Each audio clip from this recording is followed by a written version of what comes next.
Nag-usap ang ating puso, nagkasundong magsama habang buhay.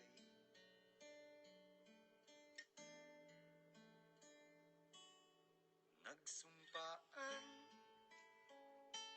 sa may kapal, walang iwanan, tag-init o tagulan,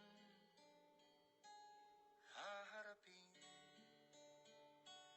bawat unos na magdaan.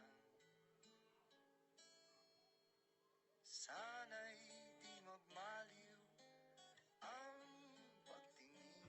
Magandang buhay mga kapuso. Ako po si Rochilet Cuerdo, galing po sa angkan ng Lolo Duroy, anak po ako ng Isagani Cuerdo. Ako po ay tinaguri ang Bakalte nung ako po ay naninirahan pa sa Sulo.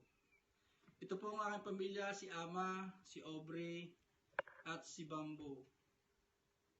Meron po akong isasabihin sa inyo na isang alaala na, naiyak na agad ako.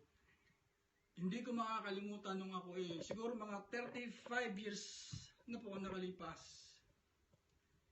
Noong pong inaakay ko si Lolo Jose from school going down to Nanang Paring house. Tuwing umaga po inihahatid ko po siya para lang po makapag-exercise. Yung bagay pong yun ay nasa puso ko at nasa isipan. Hindi ko po yun talaga makalimutan at masarap pong pag-usapan na naalala yung mga bagay na gano'n. Maraming salamat po. Ayoko na pong umiyak dahil kailangan po tayong magsaya. Sana po ay maging maligaya at maging masaya ang ating reunion na ito.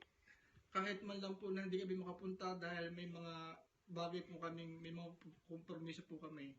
Babawi na lang po kami sa bandang loob. Maraming salamat po. Bye-bye! Walang iyakan! Bye!